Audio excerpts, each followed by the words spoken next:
Thank you, gentlemen. This is rumor control. Here are the facts.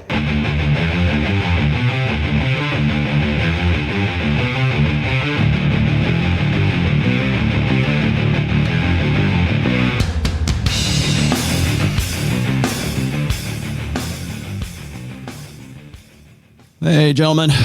Welcome to another installation of the midweek Rational Mail. No, I am not going to have Jordan Peterson live in the studio, nor am I going to be interviewing him. I have had so many people ask me to do a breakdown of Jordan and Rob Henderson's latest get together and talk that I think it is now time for me to cover that. I'm not going to waste any time here. I'm going to dig right in. I will announce a few things here really quickly, though. First and foremost, I'm going to be jumping around in today's video. So I want you guys to know right here from the jump that I'm doing this because I want to be as efficient and as on point as I can with this. It's not because I don't want to sit there and listen and watch the whole darn thing. I mean, the things about it, this interview, if you can even call it that, it's really just basically a talk between, I think it's Dr. Rob Henderson and Dr. Jordan Peterson. And people have asked me to opine because a lot of the topics that they are discussing are things that I talk about on a weekly basis, really. I do know who Rob Henderson is. I follow him on Twitter. I follow him as well. He's one of my favorite, I don't say new follows because I've been following him for probably about 2 years now. But he's in my evolutionary psychology following group, I guess, if I have such a thing. Steve Stuart Williams is another one. He's the author of the Ape That Understood the Universe. I think I've mentioned that on several different occasions on this show. Really great book. That's kind of like my favorite book, I think, of 2021 thus far. And I know he wrote it before that, but it's very, very good. And Rob Henderson is, I would put him in that group with Steve Stuart Williams. I know that they're colleagues, or they're certainly like bounce ideas off of each other. So Rob Henderson is, at least his background, I believe, is in evolutionary psychology. I don't know if he is on the GAD-SOD tier, but he's very good. And I'm going to point out a few of his tweets today as we get started and go through here. So once again, I'll be bouncing around through this video because a lot of this is, I want to get to the pertinent parts. So if you want to watch the whole thing, it is the most recent video on Dr. Jordan Peterson's YouTube channel. You can go check it out if you want to see it in its entirety. And also, standard caveats apply. It's next to impossible for me to be critical of Dr. Jordan Peterson because I have been in the past, and I got run up the flagpole for it. In fact, one of the earliest videos I ever did was a critique of Dr. Jordan Peterson back in, I believe, is in like January or February of 2018. And I was critical of Jordan long before it was cool to be critical of Jordan. I know Vox Day, and I know what his opinion is of Dr. Peterson. I tend to share a lot of his assessments, although I would approach it from a less religious standpoint than Vox, but that's just me. Again, it's difficult to be I guess, objective. I'm going to try to err on the side of being sort of red pill agnostic about this whole thing. But I realize it's almost impossible to do that. So bear with me when we're going through this. I know I'm going to catch a lot of heat for doing this. I always do every time I myself or Ryan or both of us take on the latest by Dr. Peterson. You might love him, you might hate him, you might just be sort of ambivalent towards him, but he is a figure, and I think that you can learn a lot about certain things that we talk about in the red pill and have been for a long time, intersexual dynamics wise, particularly hypergamy we're going to get into today. We're going to get into Dark Triad personality traits, and we're also going to get into I guess a little bit of semen retention and nofap. I think is probably going to be on the menu today too, but we're going to dig into this. I'm starting this in at about the 20-minute mark, and we're going to go from there. And like I said, I'm going to bounce around. I'm not being sort of pick and pull. I'm just doing this because that's what I think is pertinent to our conversations here. So with that said, let me just start with the very first bit here. What would you consider, what is the universe of luxury beliefs? Well, I would say that luxury beliefs are primarily situated, of course, among highly educated, affluent people. And essentially, I mean, I suppose, I'm not keeping this compendium, at least not yet, of every luxury belief that exists. But essentially, if someone of a high social position expresses a belief, I think it's important for anyone who holds any kind of influential position in society to think about, well, what are the consequences of if that belief were to be implemented? And especially when it trickles down. One of the effects, like for example. Conservative. Yeah, well, Sure. I mean, conservatives are always concerned with unintended consequences, right? And so they don't presume that hypothetically benevolent social policies are going to produce a positive result. Sure, and I think there are social patterns that give reason for concern. So, for example, this idea of sexual promiscuity, I think the latest manifestation of this is polyamory. I had this conversation with a friend of mine, a couple of years ago. He told me, Rob, when I open up my Tinder app, this dating app, and I put the radius to just a couple of miles around. He also attends, a university. When I put it just to a couple of miles around, it's pretty much all of my matches. All of the other profiles I see are other women students at the university. And when I look at their bios, half of them say that they're polyamorous, or they're interested in an open relationship, or they're not looking for anything too serious. And then he told me when he extended the radius to match with women outside of the university into the town, which is sort of this working class town, he said that about half of the women that he saw on his app were single moms. And so, and it's the same age group, right? Like 18 to say 23 years old. So in the university, they're interested in having fun. And then the 18 to 23-year-old working class women are having a much different experience of life. And my claim is that the luxury beliefs of the former have basically trickled down and wreaked havoc among the latter. So starting in the 1960s, there's data from Robert Putnam and Charles Murray and others, which you may have seen, showing, for example, that in 1960, working class children born to working class families and children born to affluent families, 95% of them were born and raised by both of their birth parents. And if you fast forward from 1960 to 2005, the affluent families, the children of the affluent, had dipped slightly. So it was 95% in 1960, and by 2005, it had dropped to 85%. So it was a slight drop, but by and large, still overwhelmingly intact families. Now, for the working class, again, in 1960, it was 95%, and by 2005, it had dropped to 30%. Wow. So a completely different world, essentially. We should point something out there, too, because there's an interesting progression between different ethnicities and races along that curve. Before Jordan gets going here, I want to point out this is something that I've discussed several times on this show, on Rule Zero, and some other actually interviews that I've done.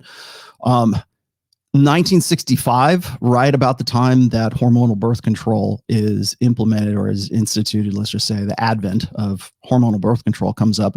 That's when you see these stark declines. That's when you see the working class, go from a married class to a sort of a single parent class. Dalrock had a really great quote for this. At some point during the 60s, he says, mid 60s, let's just say, we went from a marriage-based model of raising children to a child support-based model of raising children. And nowhere is that more in stark contrast than certainly in the United States, but in Western countries, working classes. And that's what Rob's getting at right here. And I think the main disconnect you're going to hear from Jordan here, and a little bit to Rob, I think, but I think Rob is a little bit more realistic about this, is that it's not just a social issue. It's not just because of let's say, socioeconomic reasons, but it's also of sociosexual reasons.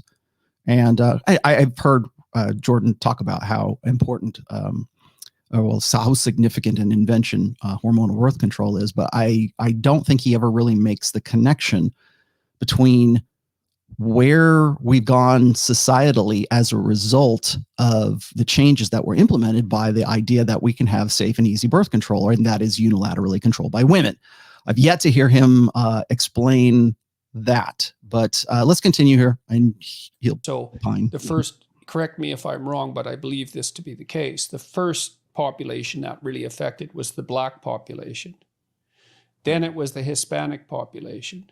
Then it was the white population. But the curves match. They're just like 10 years apart. If you look at the same socioeconomic level. And so, yeah, that's a good example of policies that are hypothetically liberal at the high end having a devastating effect farther down. And, you know, Right. these people who claim that marriage, for example, is a patriarchal institution. Well, the best rejoinder to that I know of is then, well, why do the rich get married and the poor don't? Are they choosing to oppress themselves given their options? It doesn't make any sense. I mean, I think it's an absolutely foolish theory to begin with, but that seems to me to be a piece of data that indicates quite clearly that if you have a choice, that's what you pick. Or if you have the widest possible level of choices, that's what you choose. Well, it would seem that way, wouldn't it? We also have to remember that from a demographics perspective, there's two things I think that he's missing out on here. First of all, from a demographic perspective, let's just go back to the different ethnicities here. We tend to think of this common trope that we need more positive fathers in the Black community, and I hear this repeated over and over again in what's now quote unquote the Black manosphere. It is this constant trope that is thrown out there all the time. You know, men need to man up, men need to take responsibility, and men need to take responsibility for their kids, and that is a common thing that has been thrown out for a very long time. But if you look statistically, and I will put I'll put the links to the research that I'm talking about here in a minute.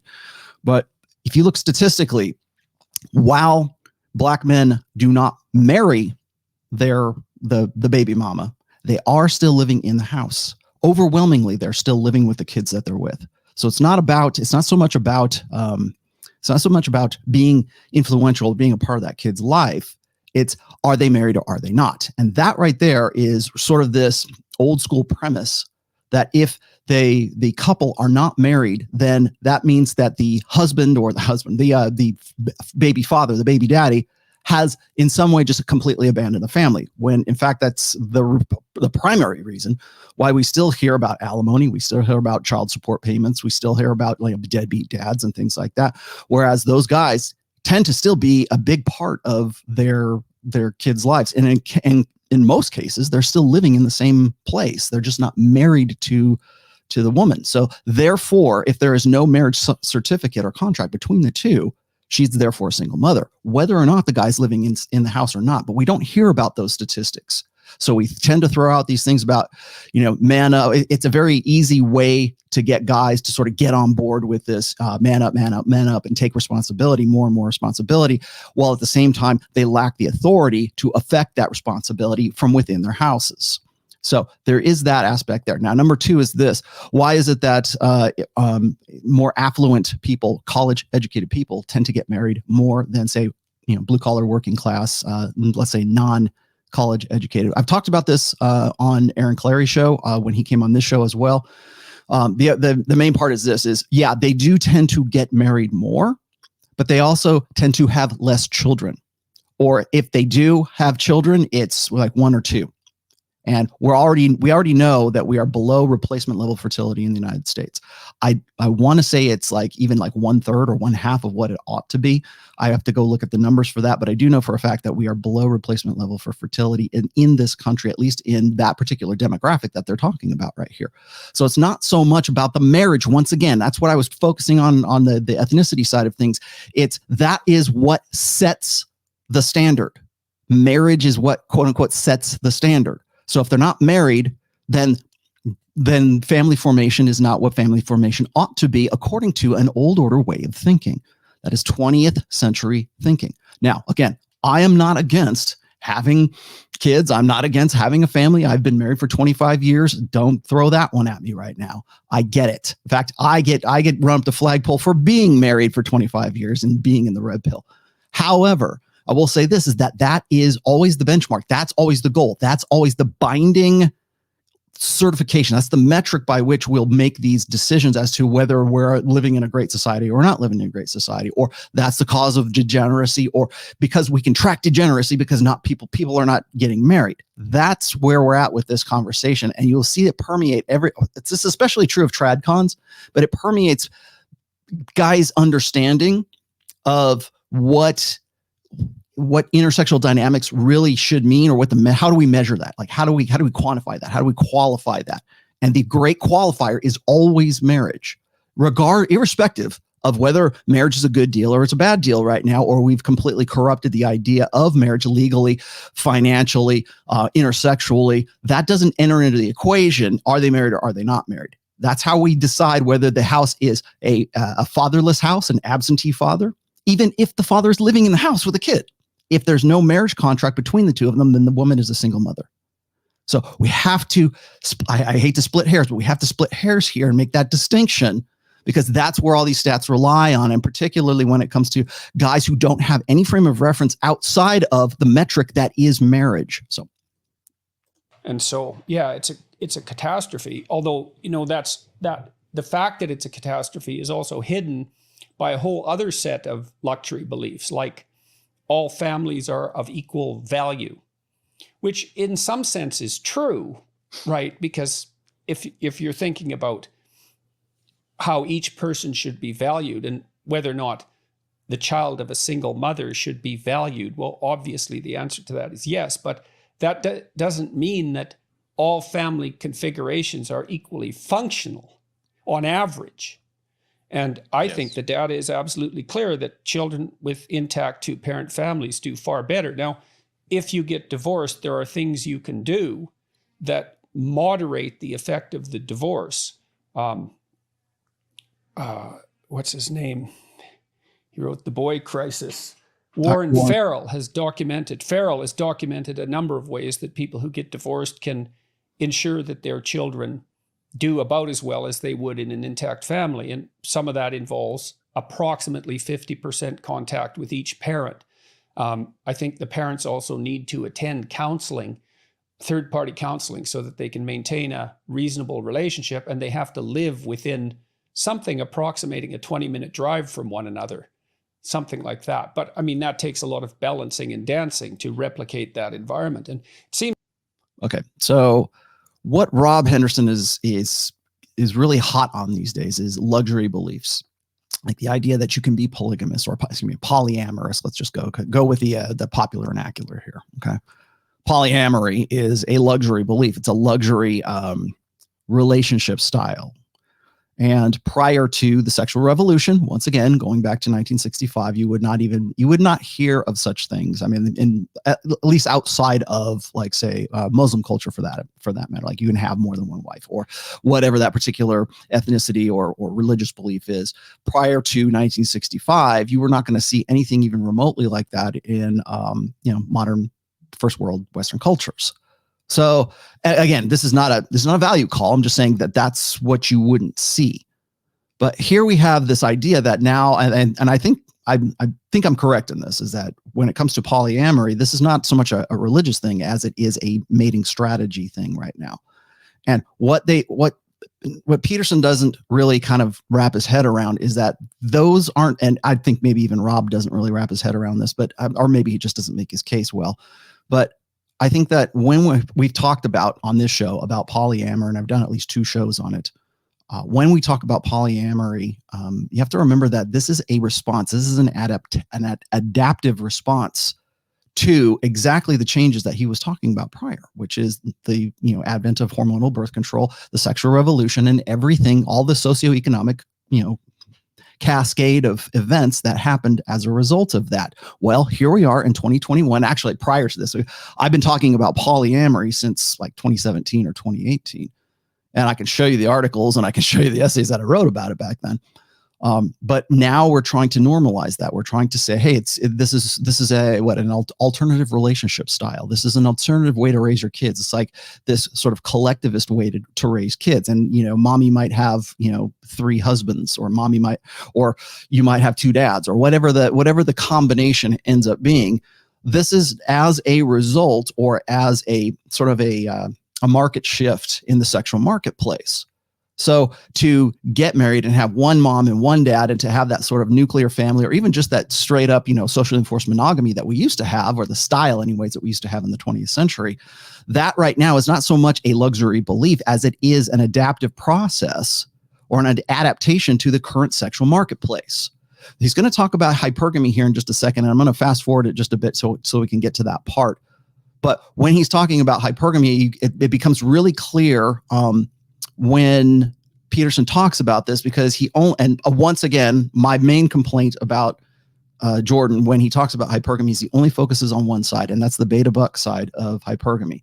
He would never want to step on the feet of women by highlighting or emphasizing the alpha seed, the alpha, the alpha sex, short-term sexual side of hypergamy. And he skirts around, he dances around that quite a bit in when we get to that point here. But I'll bring up some stats and I'll show some other things here as we move along. But I just want to say that right now, because I don't think that is a luxury belief, or even a social construct, or this is just the sign of the times, and this is just what the kids are doing these days. It's not. It's a reaction to the current, let's say, stresses of the sexual marketplace right now.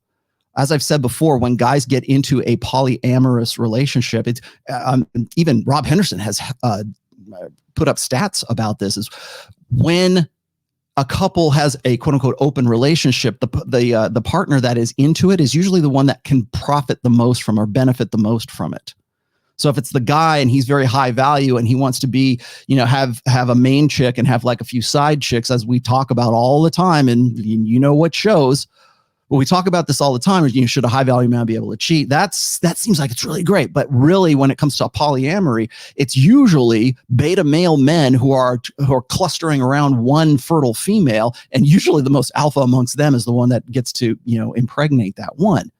So it's not so much about living like, the patriarchs of the Old Testament, where we've got, 2 wives and God knows how many concubines. It's more in practice right now. Polyamory usually centers around one woman, and then there's rather than that one woman being able to get with one high value guy, as would be the most beneficial or be the most ideal case, that one woman gets with several guys, and we normalize that polyamory because it benefits the woman in this case. I've done when I did the Respect Women episode, and I think I did one prior to that as well.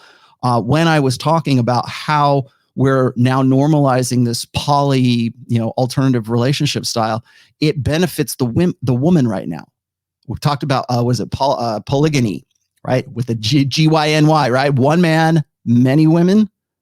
That is being instituted not by the men, but by the women right now, because women cannot find the high value guy that they think that they deserve, that society keeps saying, you go girl, don't settle for anything less. You're entitled to the best of the best. We build very successful podcast platforms based on that presumption, and then holding women accountable for their hubris and their entitlement. That's I think that's pretty well established right now, but I can't expect even Rob, who I think is probably on top of his game, but I certainly can't expect Jordan to know this kind of stuff, because he really doesn't have his finger on the pulse of the sexual marketplace at this time. But that's what it comes down to. And the reason for that, the reason why many women will share one alpha male, remember when I said that? Or that's Pook, right? Pook said this. He said women would rather share a successful alpha than be saddled with a faithful beta, or multiple betas. Now, what happens when that woman can't get that high value guy? What happens when she can't balance alpha seed with beta need? Well, okay, if the beta need is already set, or if she can't quite get that, what if she surrounds herself with a bunch of beta men, beta orbiters, and picks the best of the bunch of those? So she's getting all the benefits of the beta provisioning, protection, and parental investment from multiple males. And then as the leisure strikes her, she can go and get with the guy that she wants to impregnate her. And all those guys are all on board to support her, be parentally invested in a child that's not theirs, assuming they get sexual access. It's very, very primatology, right? It's like, I think it's in gorilla culture, either it's silverback gorillas or chimp culture, or that kind of, in primate cultures, such as they are, there's one alpha male who has the harem of female primates. And when those primates are not in estrus, they allow sexual access to the beta males that are still part of that troop. but not when the possibility of them getting fertilized is in any way possible. And when that time comes around, when they want to, that's when they push away the beta males and they go with the alpha guy. Now, apply that to a polyamorous situation right now where the women, the females, human females, pick the one guy. That is an adaptation. And beta males, if they can't get any sex at all, or they can go and they can get into a quote unquote poly, hipster kind of arrangement, which one is better? To go without, or, was it a solve your reproductive problem or don't? Solve your reproductive, or hopefully you can get some kind of, limited sexual access is better than no sexual access. And I think on some level of consciousness, beta men tend to understand this. And therefore, when we talk about poly or when we talk about that kind of stuff, it seems like logic. It seems like a good idea. It's not about, the society's changed. You have to remember that sex and family and everything exists because sex exists. Society exists because sex exists. It's not the other way around. I think that a lot of guys get too hung up on the idea that it's a social construct or it's social conventions that push us in a particular direction, when in fact, it's really the motivations of our sexual interests, our intersexual dynamics. It's much more deterministic when it comes to the biology than it is about the social side of things that is motivating that behavior. So if you put people into a predicament where they can get sex or they can't get sex, they're going to find ways around that. It's impossible in our society to have a discussion about the fact that some forms of families are better for children than others. And because we think of any imposition of a value analysis of that sort as discriminatory. And, in some sense it is discriminatory, because when you say that one thing is better, you're also saying at the same time that the opposite of that is worse. Well, then it depends on who you're trying to focus on. And while I go by the data fundamentally. Okay, I'm going to push this up to the 28 mark because that's where the next bit is. The next good stuff is right there. Reliable. Yeah. And so the relationships between men and women didn't have the freedom they have today for all sorts of reasons, hygienic reasons for that matter. I mean, one of the things that freed women was the easy access to technology that dealt with menstrual cycle and public toilets and all of that. I mean, we just don't understand how much sanitary technology, for example, is built into the infrastructure, as well as safety, because women can walk down the street unaccompanied without any problem, comparatively speaking. We don't understand how much of that has changed the relationship between the sexes. And so there may have been property-like associations with marriage 150 years ago. But first of all, that doesn't necessarily mean that that was a patriarchal institution. I mean, it was still the case that the idea was that the men would stick around and provide economic support and care for the children. And that's a long-term binding contract. And it seems to me the opposite in some sense of libertine freedom. So where's the patriarchy in that precisely? I mean, women weren't equal in some sense, but there are reasons for that. I mean, many people have made the argument that by loosening the norms around marriage, it's actually been to the benefit of men in some sense, to be able to have lots of promiscuous partners with many different women and perhaps impregnate some of them and not have to stick around. There's no obligation to them beyond producing child support payment. So that means that it's advantageous to psychopathic men. Right, Dark Triad types. Well, exactly, because, the hallmark of psychopathy is short-term advantage taken by a given individual without care for anyone else.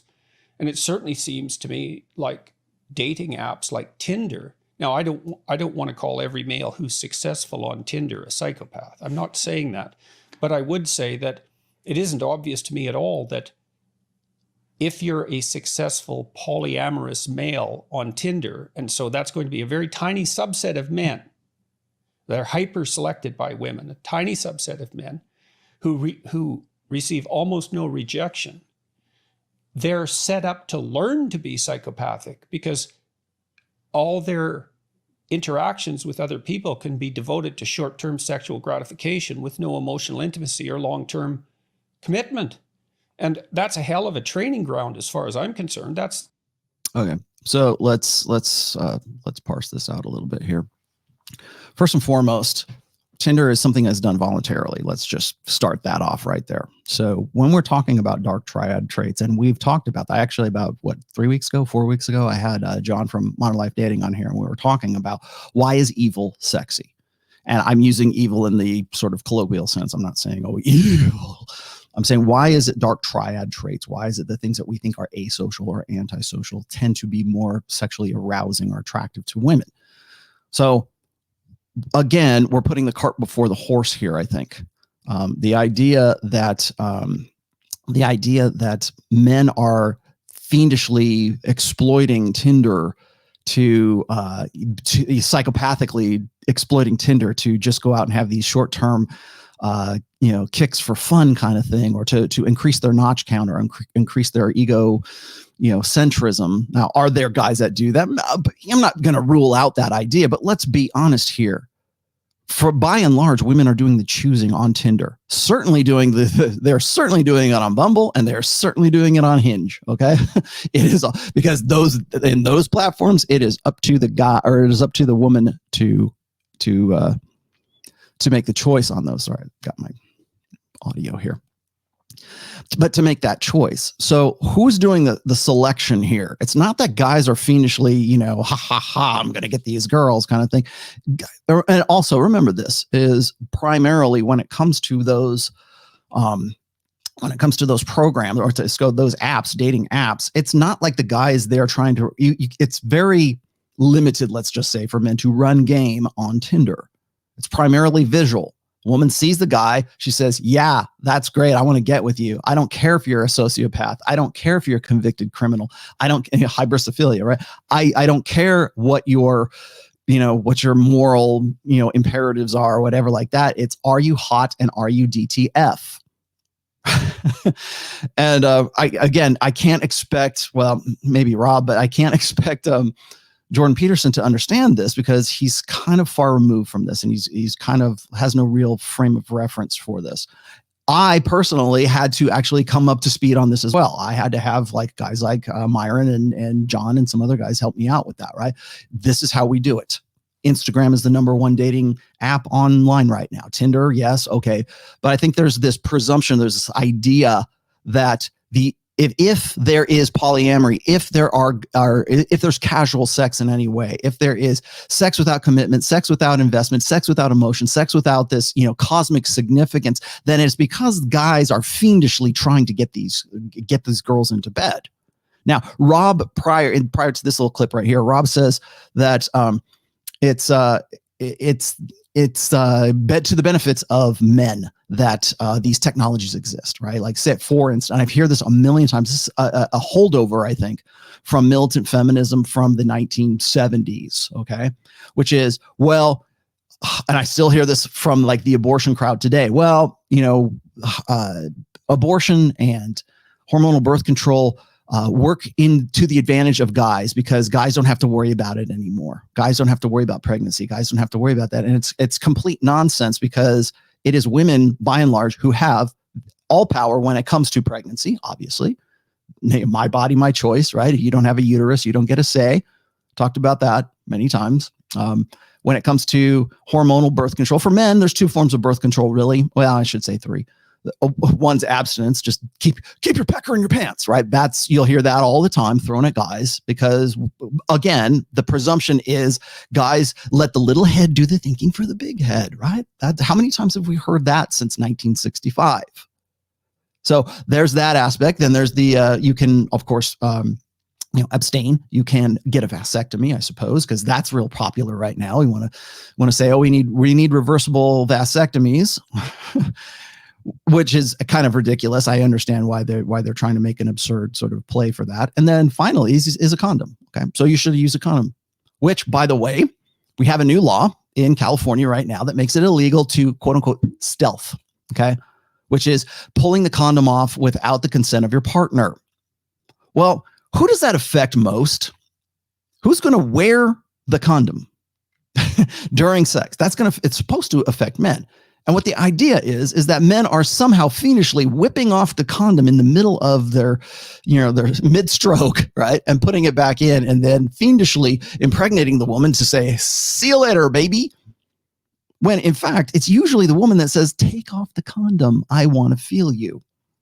It's usually the other way around. It's not guys who are like or stealthing or anything like that. And I love how women sort of throw that one out there. And honestly, I think this is just sort of a bone that they're throwing to women, at least in the state of California. It'll probably be, countrywide at some point. But if you took the condom off, then that's technically grape, because that's now sex without consent, because it was consent with the rubber on and it's not consent without the rubber on. Well, again, most guys are going to want to keep the rubber on anyways, because that's their only line of defense. For women, I don't know, God knows how many different hormonal varieties of hormonal birth control there are. Norplant, you get this pill, you get that pill. And then I realize there's different types of pills. But long story short, women have a more or less unilateral control over the human reproductive process. We never want to talk about that when it comes to this kind of conversation here. Also, why is it that women want dark triad guys? When we talk about like the default conversation, when we talk about like the guys who are fiendishly exploiting game, like if you learn game, then you'll turn into this dark triad, fiend to just increase your notch count and then just ejaculate and evacuate kind of thing. When in fact it is women doing the choosing. It is women who are deciding, in fact, legally, legislatively deciding that they want to get with that top tier that he was just saying, the minuscule top, percentages of guys. Now we talk about the Pareto principle, and he's going to talk about the Pareto distribution here in just a minute, but he's even talking like smaller than that. Like we as you say, 80-20, but maybe he's talking about the 5% of guys who can go on Tinder and just have women line up around the block to bang them. Why is that? We never put the onus of attraction or the onus of the results or the products of that woman having sex with that guy on the woman. It doesn't even enter into the conversation. It doesn't even enter the thought process. So you can only take this so far. Yeah. Should guys have more responsibility? That's all this is. It's just responsibility. No authority, no nothing. And then of course, what's funny to me is anytime I bring up stuff like this, on a particular podcast, women will say, well, what about you? What about guys? Guys do it too. Ooh. We don't hear that here. We're talking about the guys in this sense. And it's easy pickings. That's why he wanted to talk about patriarchy here just a minute ago. And he's right about that. I do agree with him. I've said this on several other podcasts. Patriarchy is a balanced system, or it used to be a balanced system.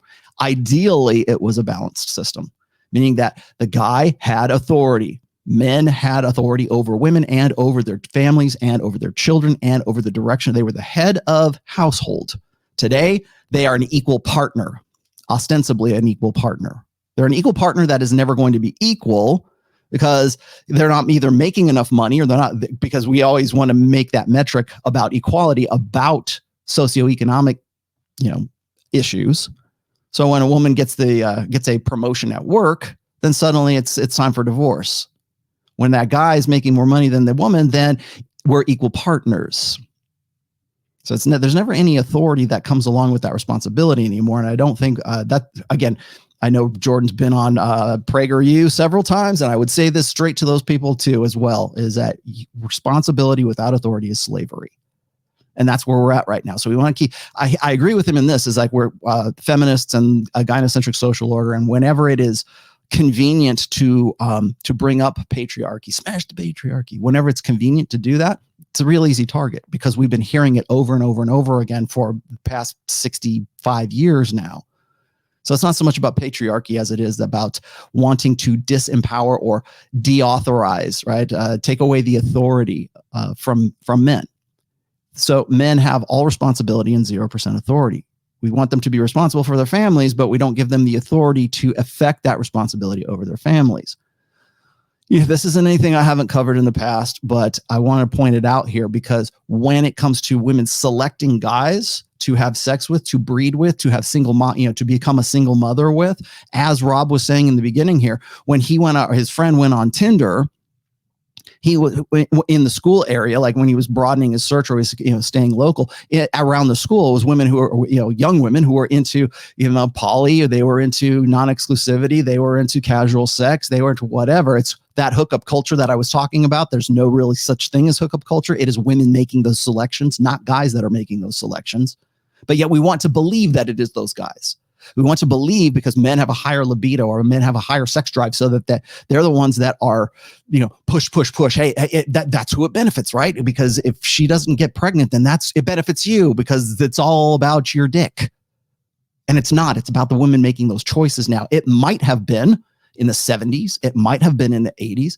In 2021, women are the ones making the selections. It's not guys. He's going to also bring up the topic here of what I brought up last week, which was the virginity rates of guys between 2008 and 2018, and the spike right there. You're going to make that observation, but you're not going to connect that dot with the dot where you just said, well, the girls on my campus are all into, casual sex, but if I broaden the search, then they're all single mothers. I mean, that if there isn't a red pill in this show, that's the one. In my university area, radius or whatever for Tinder, all the young women want to have casual sex. But if I go outside the 50-mile range, then suddenly they all turn into single mothers. I know correlation is not causation, but that's a hell of a correlation. It depends on what you want for a society. But as you said, even the affluent women who profess a desire for polyamory, which is complete bloody rubbish in my estimation and completely underestimates the economic consequences of sex, they still dream of the fairy tale princess who meets the prince who, wakes her up with a kiss and are married happily ever after. So it's such bloody nonsense. We allow our culture to be run by the pathetic fantasies of immature adolescent women. Say it, women. Delusion, fundamentally, women. As far as I can tell. Right. Okay. So here we're gonna stop, because this is where Jordan shows his lack of frame, or a lack of a frame of reference. Let's just say. Okay. I can refute this point with one book, 50 Shades of Grey. They're not looking for fairy tales. They're not looking. They're not. He's brought up this before. It's the Beauty and the Beast scenario. They want the beast. They don't want to marry the prince. The prince is boring. Perfect is boring. When you meet your soulmate at 7 years old and you tell your dad, I'm going to marry that girl, Dad, right? Yeah. You're probably going to have a much more limited scope when it comes to the nature of women, Jordan. So they're not looking for the fairy tale. And yes, they are the ones that are initiating polyamory. They are the ones that are willing to share a high value guy. And they are also, I should say this, also unwilling to settle for anything less, by and large. And even if they do, the perception is they shouldn't. In a gynocentric social order where we have a media that is constantly harping on the you go girl, do what's right for you girl, whereas men are supposed to do what's right. In fact, this whole interview is characterized by that. Thank you, Rich, for that, by the way. Which is where the message we tell women is do what's right for you, and the message we tell men is do what's right, do the right thing. And this is exactly what he said this entire time. Yes, Jordan, women do want to be polyamorous, for lack of a better term. They want to have casual sex. They want to lock down the high value alpha for sure. And they would very much love to have that guy commit and, fall in love with her and, be a co-equal, equal partner in their marriage, quote unquote, as long as he's an equal partner, so long as he stays on top of his game. And women are very vocal about that. It's called open hypergamy. They know what they want, and they get damned if they'll settle for anything less. Go look up Rise of the She Economy on the Morgan Stanley website. They're already planning for this. Financial institutions are already planning for 2030 when women between the ages of 25 and 44, 42% or 45%, I think, of women in the prime working demographic will be single and childless. Is that because it's men's fault? Is that because men are like these kidults? No, there's economic forces for sure. And I don't think I recognize that quite enough for guys, because guys hit me up. They go, it's really socioeconomic reasons, right? The infrastructure, the jobs, the economy that used to be male driven is no longer male driven. And women are the ones who are making more and more money anyways. They're more and more educated. They're making more and more money when it comes to the American, at least the American workplace, westernized country workplace. And men are falling more and more behind. Either they see no point in it, or they're just doing whatever they need to do to sort of survive. And they don't look like good candidates. They're economically unattractive, right? Going back to the beta buck side of things. But yes, Jordan, they want those guys. They want very desperately. They want Sterling Gray, right? Yeah, is that what his name is? Gray, Christian Gray from 50 Shades of Grey. I think that's what his name is. I'm not sure, but that dude, they want that Dark Knight. They want Bruce Wayne. They want the guy who's going to be BDSM light and have a lot of money on top of all of that. They want that. They want Dark Triad. Evil is sexy. Lucifer is the sexiest man alive, according to People magazine, Tom Ellis, right? Literally, the devil is the sexiest man alive right now. Yes, they do. Look past the little angel wings and the halos of women, Jordan. You'll be much, much better off. You have a much better assessment of intersexual dynamics.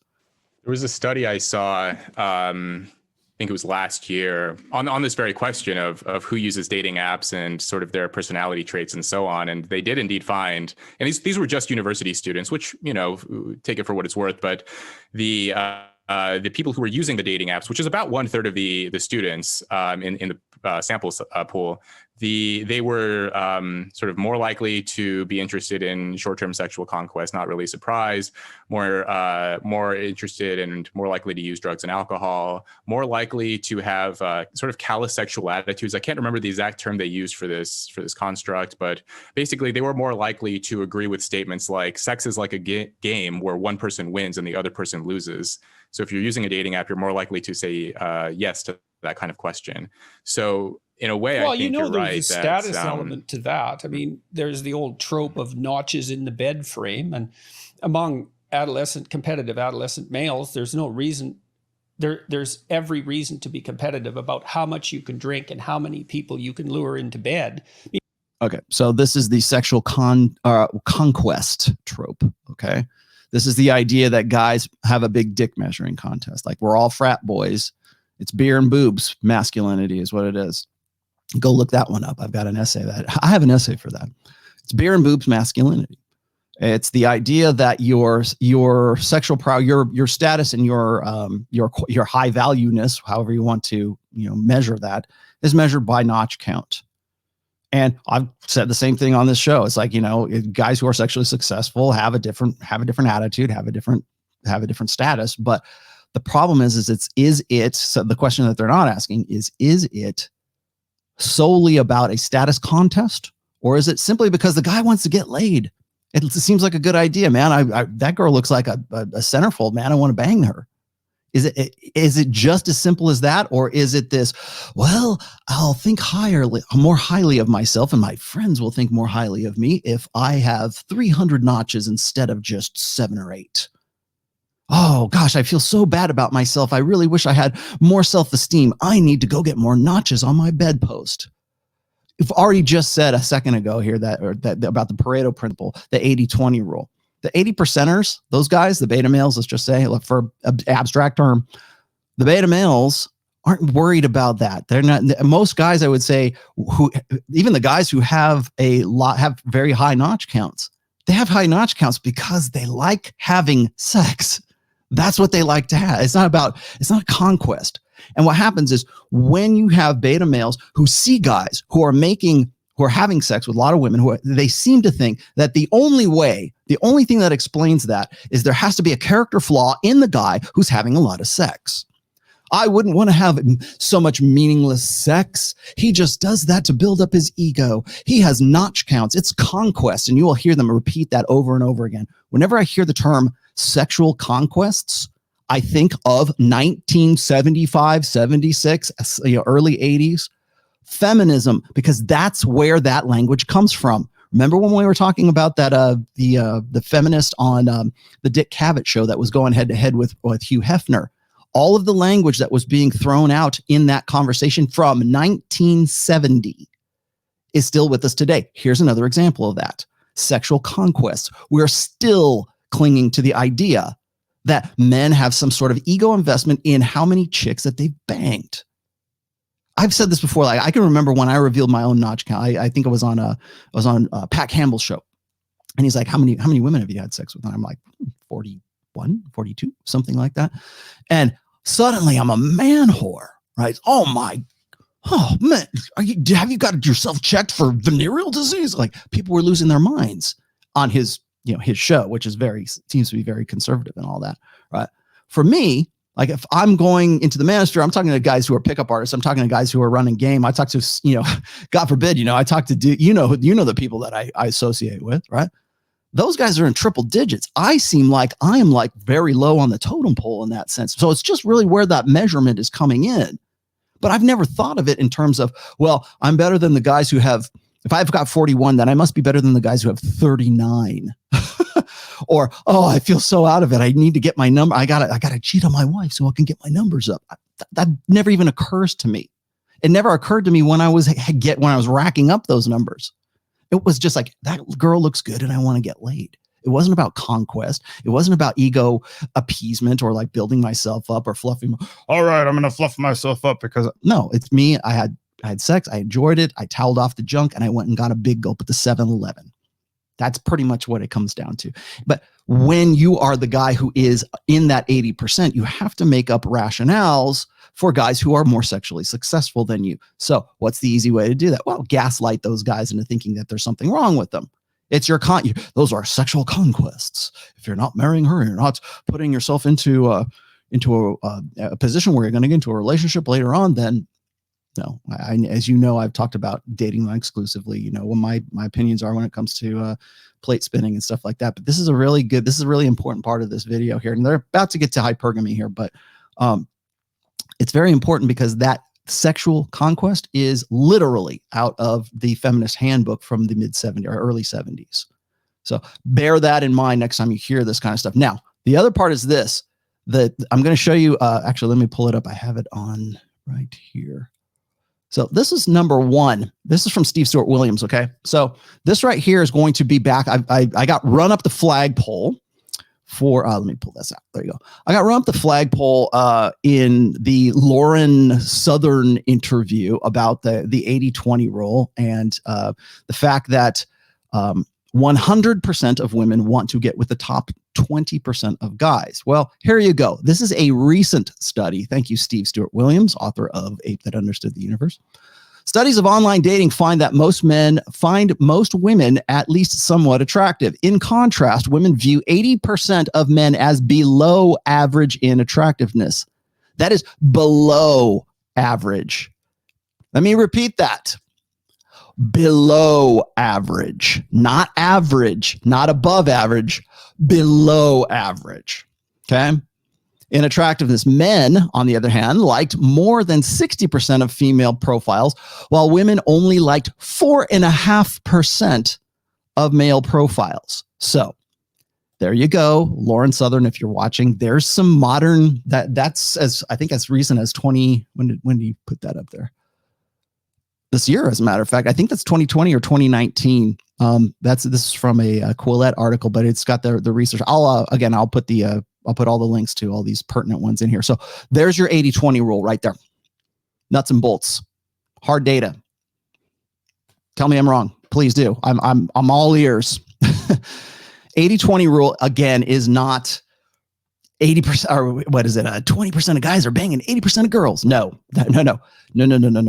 Hypergamy works this way. 100% of women want to get with the 20% of guys. Whether or not they can, that's hypergamy. The Pareto principle that we talk about is this. Only 80% of guys are considered unattractive. I don't know how many are average, are below average, let's say. Then you've got, I don't know what's average. Maybe you get, let's round it off a little bit. 10% are average. And then another 10% are above average. And those are the ones that they were just, that Jordan was just saying a second ago, right? that minuscule person who can use it, they're fiendishly using it to their advantage to, get another notch in the bedpost and have another sexual conquest. Those are the guys that like Jordan gets pissed off about because, and I don't know what I'm saying. Okay, let's leave him out of this. Those are the guys that get pissed off because they married the chick at 30 some odd years old. They were betas in waiting. They got with a girl who was ran through from the time she was 18 till she was 28 years old. I was so crazy in high school. I've had my fun and I'm ready to settle down. I'm ready to have something serious. No fun for you. That's it. They get with that chick, and you know how they rationalize the fact that she won't suck his dick is because she got the top 10%. Those guys looking for sexual conquests, they ruined her for him. That's how they rationalize it, because it couldn't possibly be the fact that she selected those guys and said, you know what, I really want to bang you in the foam cannon party in Cancun on spring break. I was drunk, he was cute, and one thing led to another. That doesn't enter into the equation. That's not even part of the math. And that's not the part of the math for Jordan here either.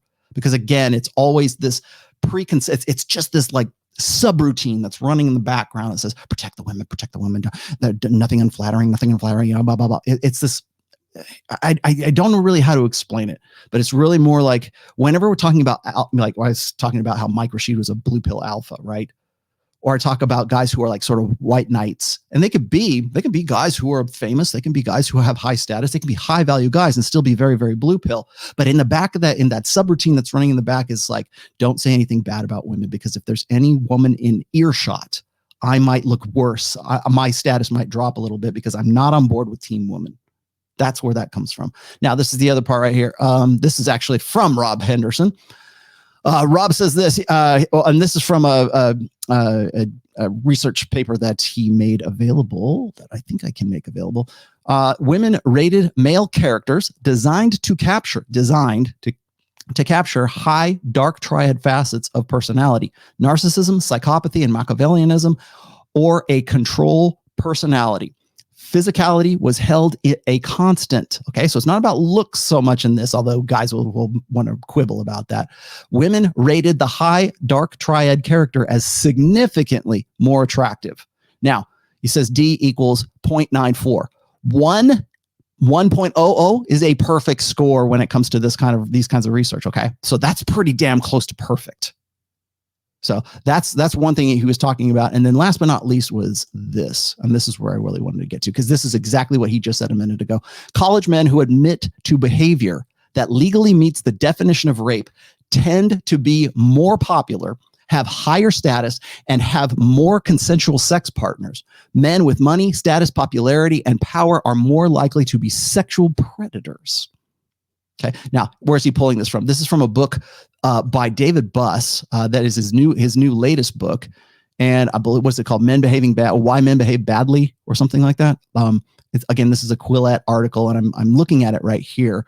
I want to keep moving on because I don't want to sort of break up the stream here, but you guys can go look that one up as well. He's quoting from that Amazon quote was from a book called Men Behaving Badly, or Why Men Behave Badly, I think. And it's just came out this year as well. So that's where those come from. Sources cited. There you go. Let's continue. You don't necessarily believe that personally, at a deep level, and maybe you suffer for it emotionally to some degree, even though you might obscure that from yourself. It's certainly something to score points with your peers. And there's plenty of that kind of, that competitive bantering in adolescent, especially adolescent male culture. And I mean, it's not surprising to some degree, because adolescent males have to figure out how to navigate the sexual landscape. And they're going to do that in all sorts of awkward and finally unproductive ways. It's not an easy thing to bind or to regulate properly. But I mean, these technologies like Tinder is a transformative technology. And it's radically underestimated in terms of its potency, because it produces hyper successful predatory males and reduces rejection. It eliminates rejection, because, I mean, you can be totally rejected, in which case you're a failure on Tinder. But in normal pre-mating interaction, let's say, there's a high probability of rejection, especially on the part of males. And that technology... Well, there's actually research on this. Yes. On Tinder. Yes.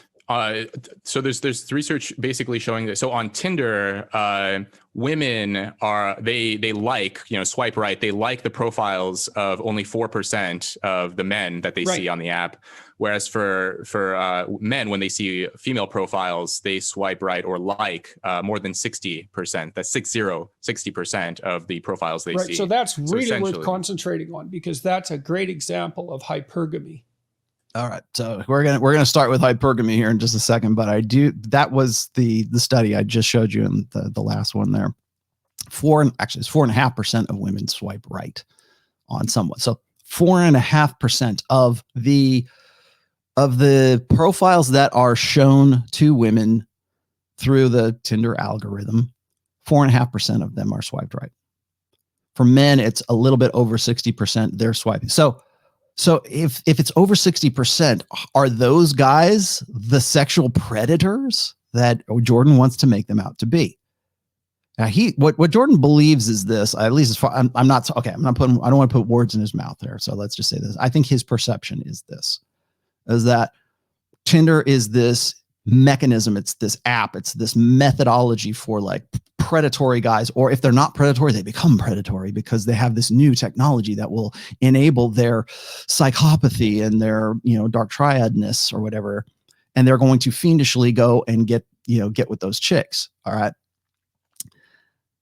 But yet it's only 4.5% of women are actually swiping right on those guys to make that a match. I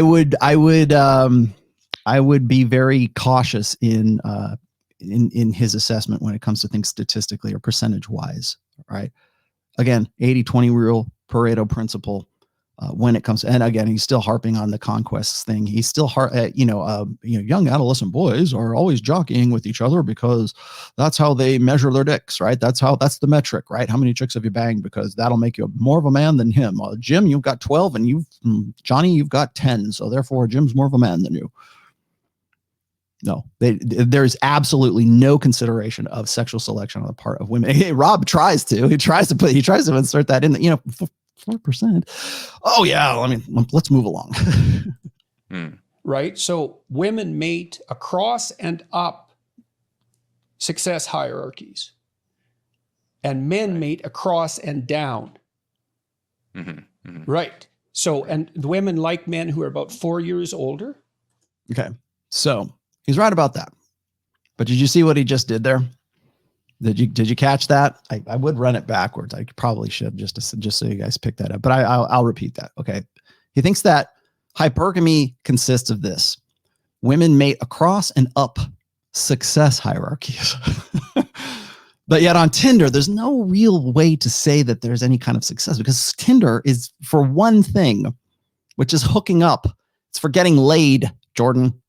That's for the alpha seed. What are we at the hour mark? It's the alpha fuck side of hypergamy, Jordan. Women want to get laid. They're not all sweetie, honey, Bambi, all little angels with halos on, right?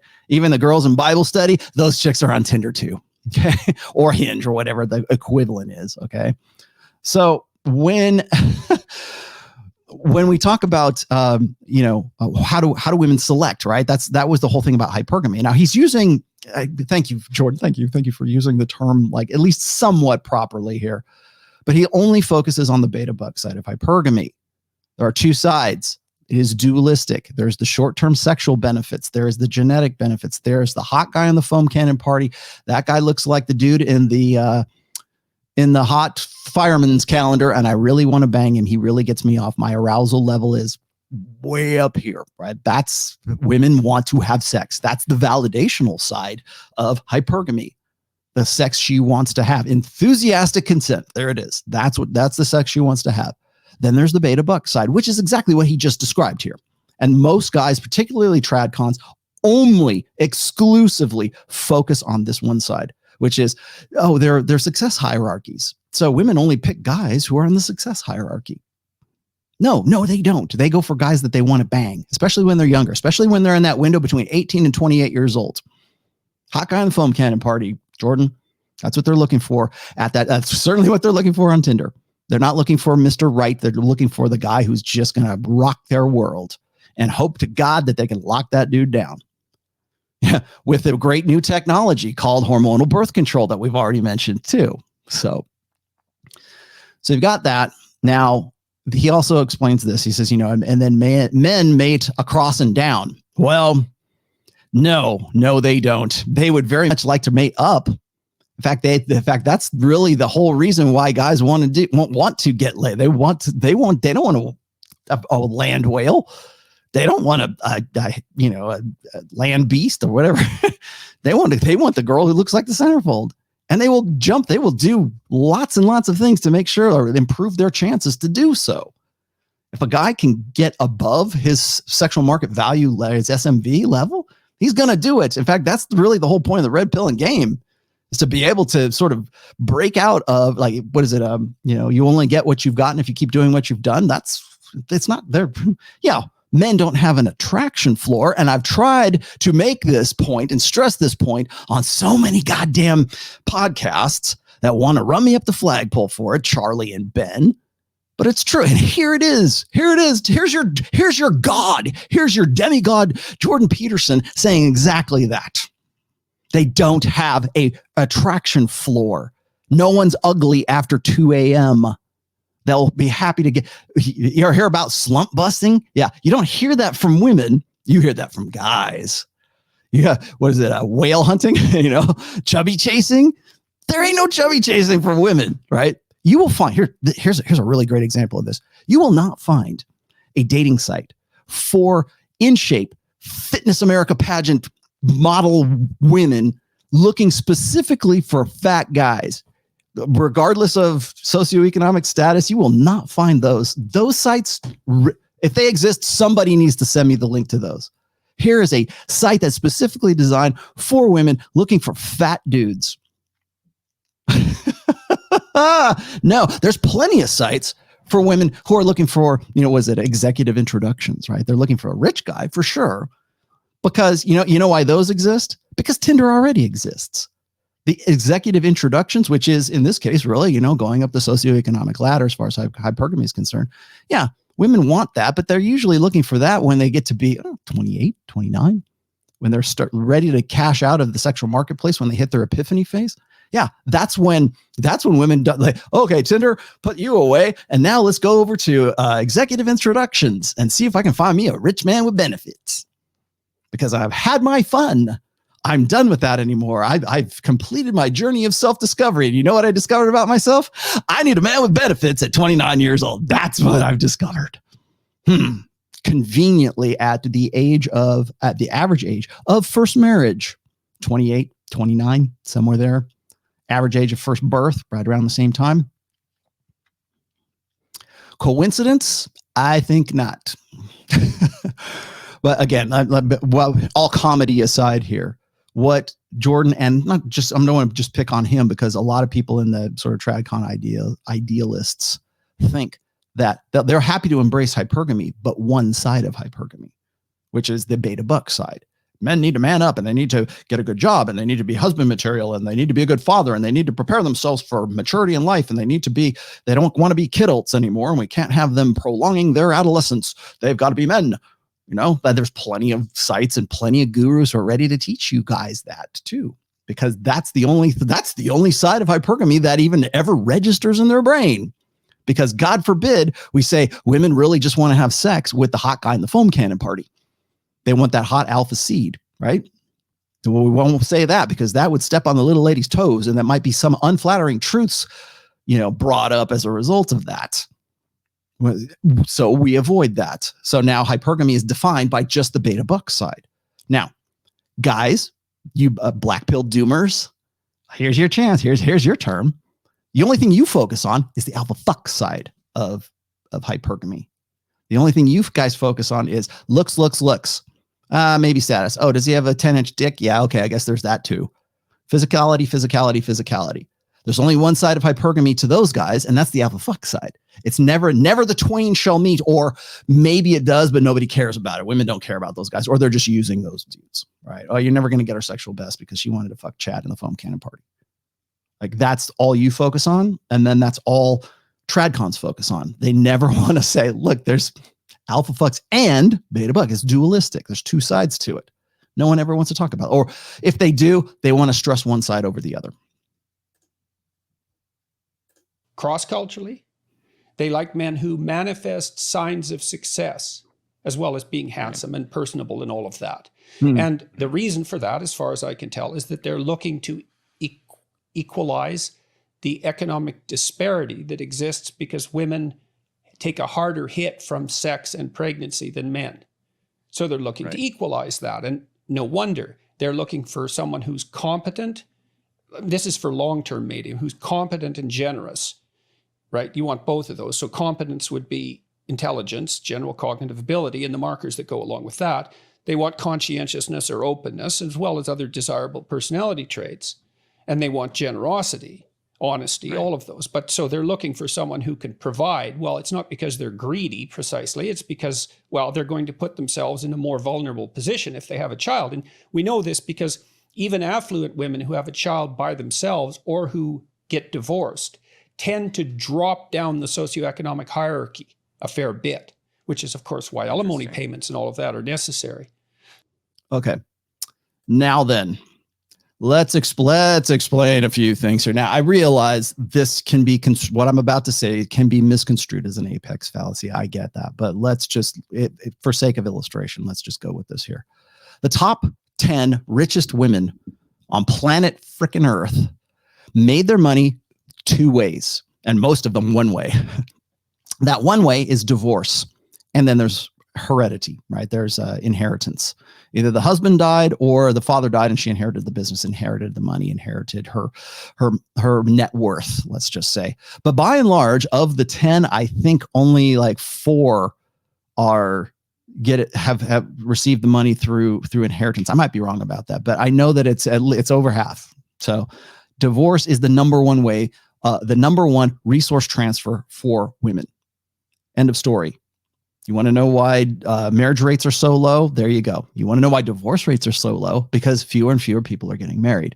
Later on, and again, I'm not going to cover this, but later on they talk about family formation and all this other good stuff, and really kind of missed the point that they made right here, which is, yes, women want to get with the guy, but the whole thing is about alimony. First of all, the alimony, at least in the United States, I don't know how alimony works in other countries, but in the United States culture, the way that alimony works is the legal definition of, or the legacy, let's just say, of alimony came from 1930s. It came from the era of the Depression.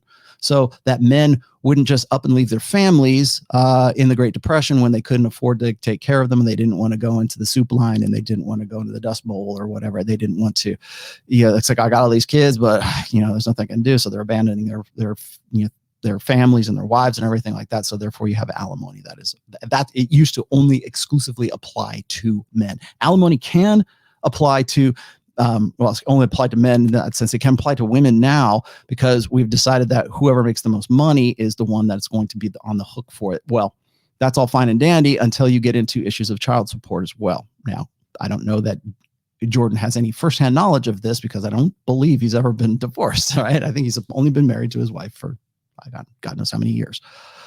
But that's the real legacy of alimony, let's just say. And now, did alimony exist before that? Yes, it did. But the way that we consider alimony is a sort of a vestige from the Depression era in the United States anyways.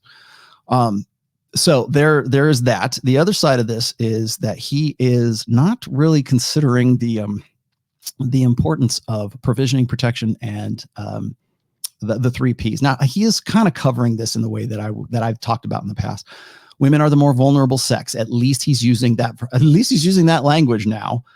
If you don't want to call them the weaker sex, they are the more vulnerable sex. However, the reason why women are picking those particular qualities isn't because they're thinking about things in the long term as far as like their financial security is concerned. It's because that's written into that's hardwired. That's what women look for.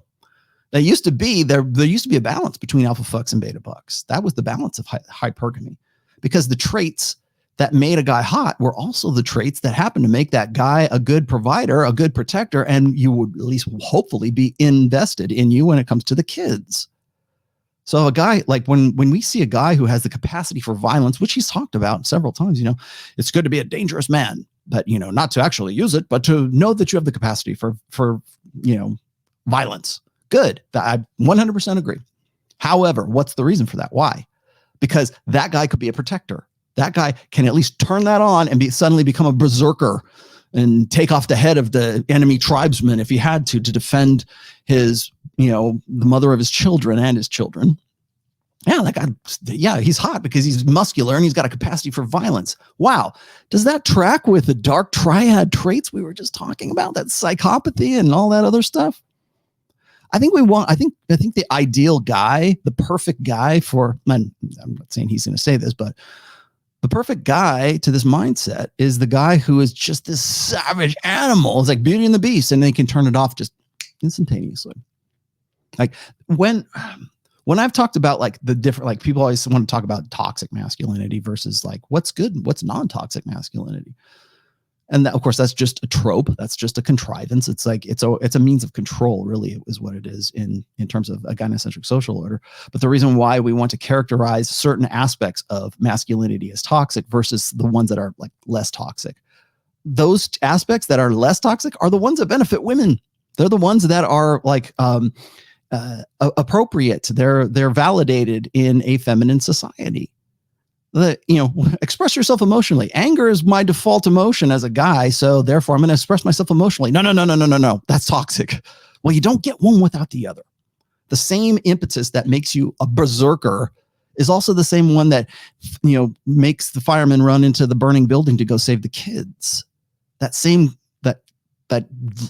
throw caution to the wind. That's risk taking.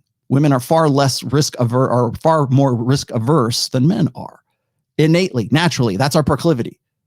Why is it that men live longer or women live longer than men? Because men are stupid and they take stupid chances. Yeah, we do. Yeah, we do. We're prone to that. And there's nothing wrong with that. It's just in how we do it.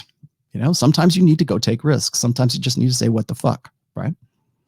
So let's just keep going because he's going to talk about hypergamy a little bit more here. So this hypergamy means women are much more selective in their mating than men are, and that's true cross-culturally. And it's not surprising because they pay a bigger price for sex. It's more dangerous for women because they can get pregnant, and it might be more dangerous emotionally as well. And I believe that would be a reflection of their higher levels of agreeableness and higher levels of negative emotionality. So women do put themselves at risk more, and that might be why there's such a intense debate about what constitutes consent on campuses, despite these beliefs in polyamory and all of these things. But so anyways, on Tinder, as you said, women select 4% of the men. Yes. So that means, and I would imagine that 4% is very high up on what you're calling, the success hierarchy. I have a friend, a good-looking guy. On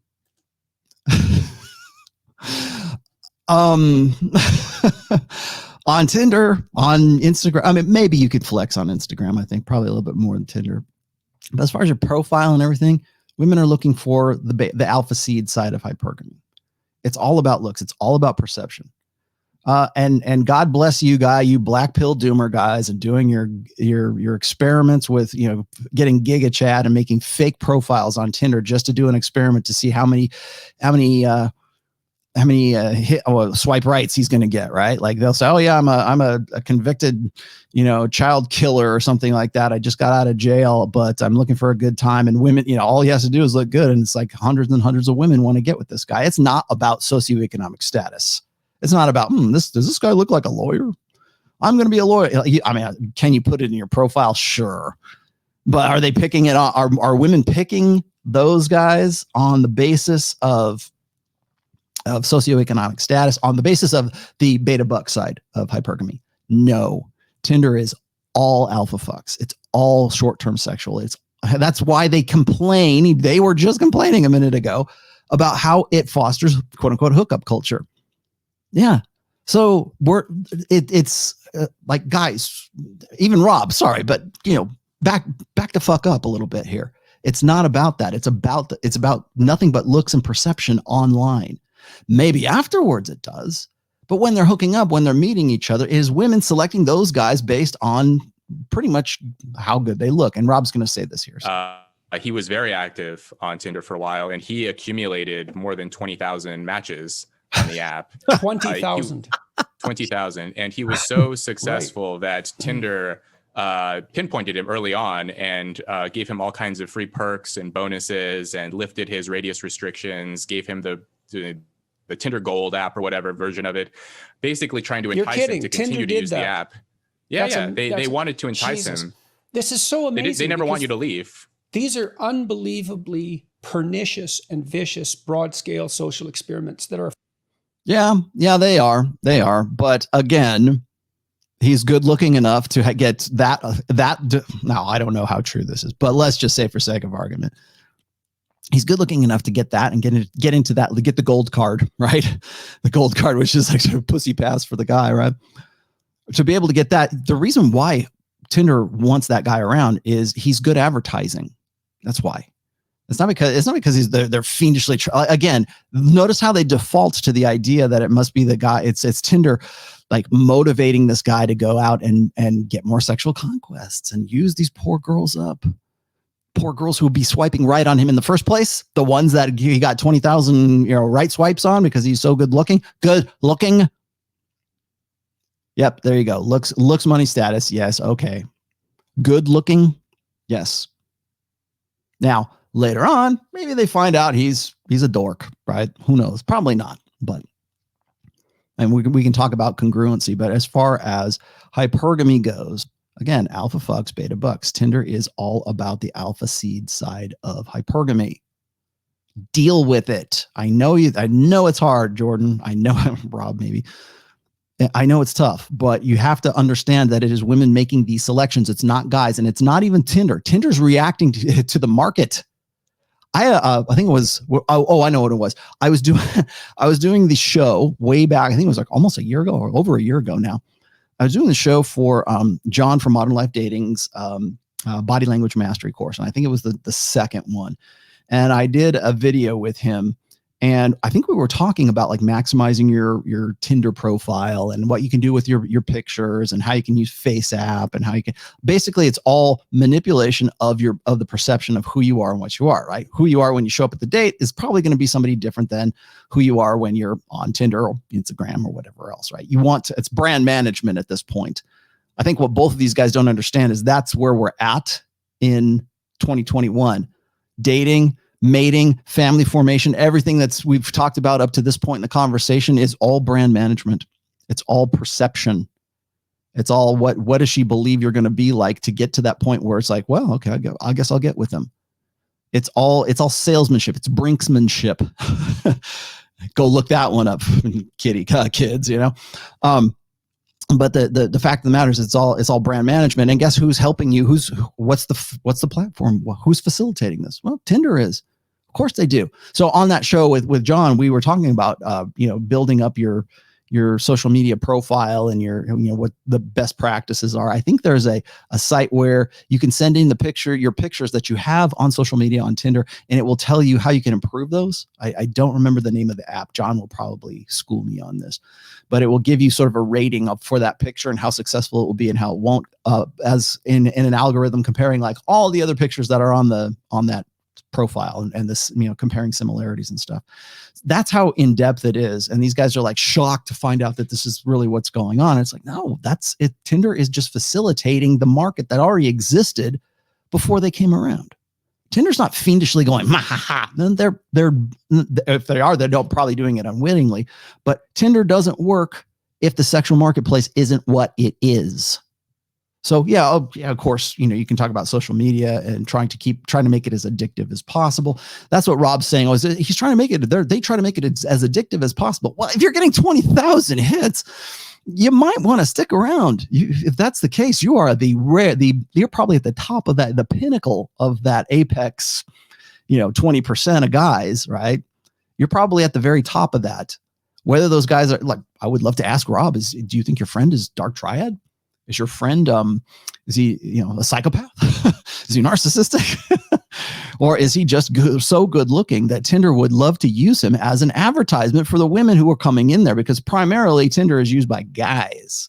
Most online, facilitators of sex and the hookup, whatever passes for the hookup culture. The hookup culture really is the top 20% of the guys getting with the 100% of women who want to get with them, or close to. I'm not saying they're all doing that, but I'm just saying that the 100% of women who want to get with the top 20% of guys, here's Tinder. Here's how you get to them. We have here's the keys to the castle, baby. And then the other thing I mentioned on John's show back then is that Tinder in particularly, and I would presume Bumble and Hinge as well, they use an algorithm for it's like a tournament style algorithm, so that if you are in if you're an elite class member of Tinder, or you have a profile that's getting 20,000 hits for, swipe rights from girls, you must be hot shit. And so what they do is they put you into, you can't compete. They don't want to put you with the other low lives. They don't want you to get with like the women who are just the run of the mill free account, whatever it is, or whatever you're paying, like the basic account. They want you to be in the elite count because they can make more money off of that. And you can get laid more. Your payment is getting pussy because you're at the top of the list. You're at the top of the heap. So yeah, we'll be happy to reward you with all the sex you want, is because we're making as Tinder, we're making all kinds of money off of women who want to swipe right on you in the hopes that they're going to bang you because they're doing the selecting. You might like some of them. I'm not saying to take his choice out of it, but by and large, the reason why he's in that class, that weight class, that he's no longer in the farm leagues. He's been seeded in a tournament style algorithm that puts him into an elite class. He gets the gold card, right? Me and John pointed that out way back in 2018, 2019. He'll let me know, I'm sure. But yeah, I mean that they don't want you in that. You're not for the commoners. But again, the reason why you're there is because women are making the choice to take you. It's not because the guy's like, oh, I'm addicted to this, I can't help it anymore. Oh, give me the gold card. No, stop. I don't want to fuck all these girls. Far more potent than anything like government policy. Well, he's in Genghis Khan territory. Yeah, he is. With 20,000. Yes. I don't know if he slept with all 20,000. Yeah, well, maybe my 10,000. suspicions are he tried.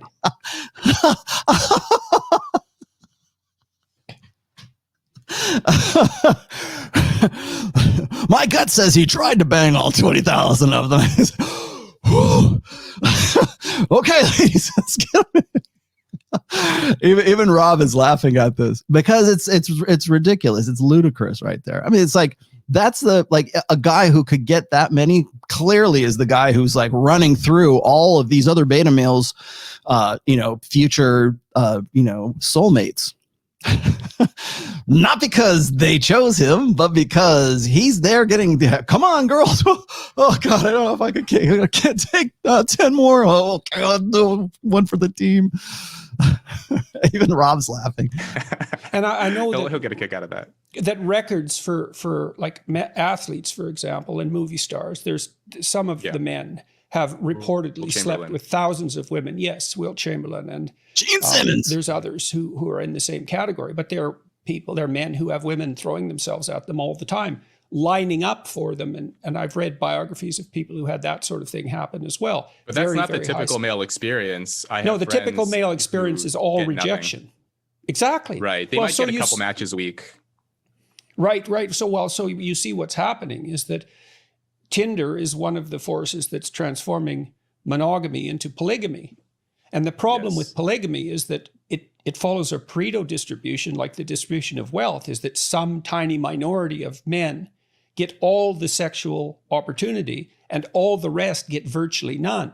And that is a recipe for social instability. I mean, that sort of deregulation of romantic relationships, of whereas in the past it was expected for you to have one partner and over time settle down, whereas now it's a total free-for-all. I mean, there are aspects to this that a lot of people don't think about. I mean, I talk to young people, so I have younger friends who I talk to who are sort of very active on the apps and in sort of the dating scene, and they'll tell me things like it's even easier to cheat. So in the past, if you wanted to be unfaithful to your partner, it was risky because, essentially like you had the same social circle, you had the same friends, everyone knew everyone else. But now with the apps, you can match with someone who is completely outside of your social reality, outside of your partner's social reality. You can have a very discreet rendezvous. No one will ever know about this. Ghosting has become more common. I don't know if you know about ghosting, but it's basically where you're in a relationship with someone, and after you have sex, once or however many times, then you just vanish. You never see that person again. Delete delete them from your phone, block them on social media. You never have to see them again. And there's no social cost to this. That's a real psychopathic conquest strategy. Yes. Right. Yes. Because the psychopaths, they tend to form relationships that are very predatory and then disappear. Because that way their reputations stay intact as long as they can continue to disappear. But I'm interested in what you had said before about whether this is actually sort of cultivating psychopathy in young people and young men, where, in the past, typically a psychopath would do that on their own. But now with the apps and the technology, removing all of the friction from, breaking up with someone or having to communicate with someone that you no longer want to see them. I think a lot of people who ghost others, they're not even thinking in those terms. They're not thinking, I want to maliciously hurt this person, or I don't care about this person. It's like, it's easy. You press a few buttons on your smartphone and you can move on to the next conquest. And I think. All right. So that's, I hate to, I want to get onto something else here at the hour 30 mark. And I really want to get to some other things here too. But again, you hear the same vernacular: conquest. Who's doing the selecting here? Again, is Tinder the bad guy in this? Maybe they bear some responsibility, but it doesn't exist unless there is a market for it in the first place. Is Tinder creating narcissistic Machiavellian psychopaths who ghost girls and just move on to the next? Now, most guys, and at least to his credit, at least Jordan figures out that, hey, look, the common experience for most guys is sexual rejection. And even Rob says, yeah, most guys get like 2 responses a week. And like, that would be good for most guys, actually. Get 1 response would be good. Because again, as we saw earlier, 80% of guys are listed as unattractive. Thank you, Steve Stewart Williams. Below average. That was the terminology. Below average. Like, I wouldn't want to get with them. Well, and again, people will say, oh, that's horrible. Rollo, I'm going black pill. I'm going to be MGTOW. Oh, maybe Jordan's MGTOW now. Maybe he's black pill because he's talking he's speaking our language.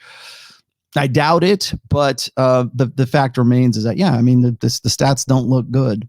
And the reason they don't look good is not because guys are fiendishly banging women left and right. It's because of exactly the same thing, or the purpose anyways, or the reason for it is because of the hormonal birth control. It started back in 1965. And we unfettered hypergamy, of which you only want to see one side.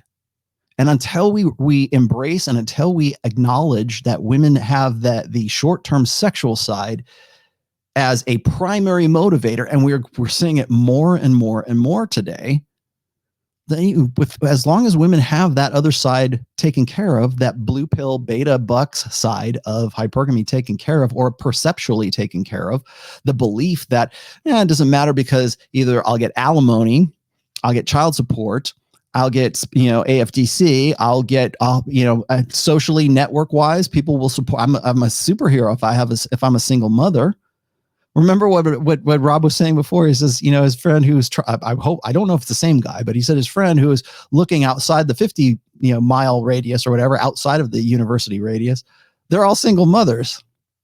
So, come on, guys. It's like, it's a curb this high. You can't, you just jump over it, really. Connect those dots. And that's where, again, you want to know why. Well, I mentioned this on the show on Sunday with Ryan, why guys like Brett Weinstein or Steve Pinker, or Dr. Steven Pinker, especially Jordan Peterson, all these guys frustrate the hell out of me, with the exception of God's side. Frustrate the hell out of me is because they don't want to, they just unwilling, they just tunnel vision, they got blinders on, they just will not connect that dot. Yeah, women bear a lot of responsibility for this, for where we're at right now. You want to know why family formation is what it is? It's not just because guys don't take responsibility. It's because women are like, why would I bother with these schmucks? I want the best of the best. And you know why I want the best of the best? Yeah, maybe the vulnerability, sure. I've mentioned that several times, but it's also a long-term security. If women believe that long-term security is a given, of course they're entitled to the best. Of course they want the guy who's the apex guy who's who's getting 20,000, supposedly getting 20,000 chicks, right? He didn't. I know I'm being facetious. But the guy who's the apex alpha dude who's Genghis Khan numbers, right? Genghis Khan, Genghis Chad. Genghis Chad, he's responding to market demand. Why wouldn't he? Why wouldn't he do that?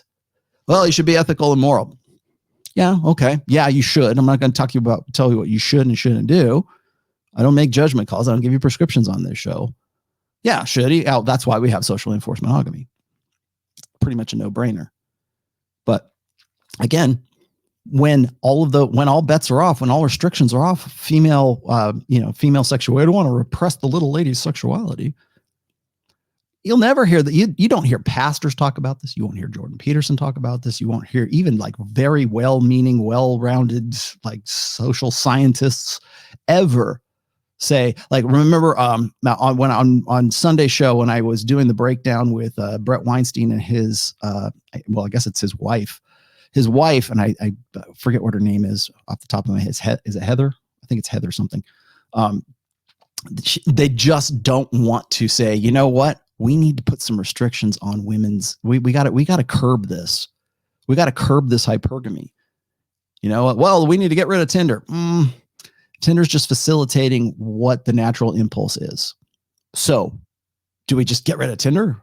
Tinder is completely destroying the sexual marketplace, and it's destroying the women's or men's ability to bond, or that's why we're in such degenerate state in the West, right? No, it's because the natural. Until you embrace the fact that it's a biological reality, and we've removed all of the social buffers and all the stigmas that go along with that. We have to look at the female side of that equation.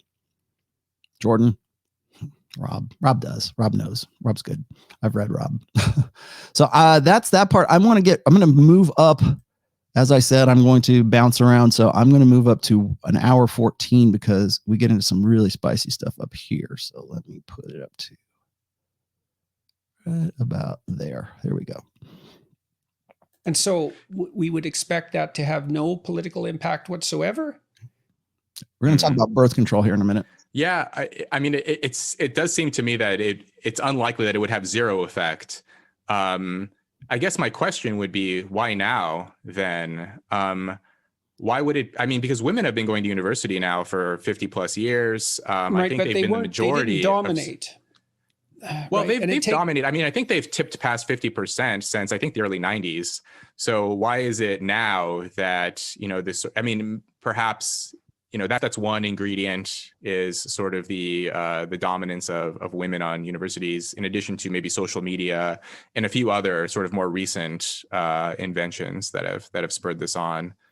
Yeah, well, there was definitely a spike in politically correct beliefs of the sort that you've described in the 90s. Oh, interesting. And, right. I mean, but what seemed to happen then, I think, and that was when I was teaching in Boston, it bubbled up, but then the economy boomed so madly that people seemed to be preoccupied by other things for a long period of time. Okay. So, and then it went kind of back underground, and I thought, well, maybe we're done with that nonsense to some degree, but it certainly popped back up more recently. And also, 30 years isn't very long. I mean, we're looking at massive demographic transformations in the structure of a society. We don't understand. I mean, we already talked about the effect of technology, of computer technology on mating, but we certainly haven't talked about the effect of relatively accessible and effective birth control technology and all of that. We touched on that, but I mean, these are huge changes that we don't know anything about. I mean, even the sort of birth control issue. I mean, it's really interesting to see just like how the discussion around dating has changed so much. I mean, I remember, reading things from the sort of early 2010s, like 2012, 2013, about how hookup culture was this great thing that was liberating. And I think more recently, people are now starting to question that, about whether that's, I mean, educated people questioning whether this is good for society. And yeah, I mean, I've read this very interesting long form article in Brookings. I can't remember the author, specifically about reproduction technology and how essentially this has given rise to, in some ways, to more broken homes. And the reasoning was that once reproduction became a biological choice for the mother, then fatherhood became a social choice for the man, simply because in the past, if a woman got pregnant, there were all of these norms in place for the man to basically marry the woman. You know, these sort of shotgun marriages. The community shamed the men into marrying the women. If you skipped out on the woman, then you were seen as a deadbeat, and so on. There was a lot of taboo and shame around that. But yeah, once well, we don't even know what effect there is socially, for example, with the presumption that, well, if you get pregnant, it's your own fault because the reliable reproductive prevention technology is at hand.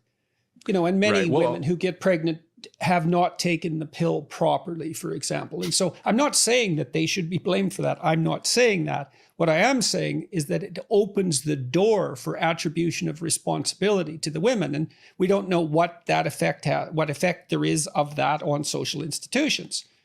That is actually. And as long as it's up in the air, we're just going to make it this ambiguous thing, right? Oh, well, women, they just didn't know how to take the pill the right way. There are no such things as an accidental pregnancy today. Not in 2021. Sorry, not sorry. Women know how to take the pill. Women know how to get Norplant. Women know how to prevent pregnancy. And if they didn't, let's just say for sake of argument, oops, free and safe and legal abortion has been a right of women since Roe v. Wade, 1973, somewhere around there. So, and in fact, and even in Texas, you want to know why women fight tooth and nail for abortion rights? That's why, because it's a fail safe for bad reproductive choices. That's what it is. That's the nuts and bolts of it. Is it will forestall a pregnancy you didn't want. Now, why they don't want it? Well, that's a topic for another show. But that's really what birth control is. It's the ultimate expression of hypergamy. We were just saying, it's not about, oops, she forgot the pill. Oh, there's incidences where Jordan. I've already done the quote unquote grape culture show with Myron on Fresh and Fit. You can look at the incidences of why it is that women have abortions. I think I mentioned it in that show anyways, and what the reasons for women having abortions. Rape accounts for all of like a fraction of 1% in the states they're allowed to actually keep those stats. By and large, well over 90%, like 96% of abortions are performed electively. So it's not so much about, oops, I took the pill. It's women have kids because they are now the sole arbiters of the human reproductive process and have been so really since 1965, well over 30 years. And they're also talking about like, oh, well, you know, women are in school now and there's more of them now. Well, yeah, there are. And what's more interesting is when you look at the demographic shift in the majors that those women take, what is it that they're focusing on? Why is it that there are more women in communications and psychology and human resources and in these quote unquote rewarding majors, whereas guys are focusing more on things, right? Like STEM fields. And he's acknowledged that before.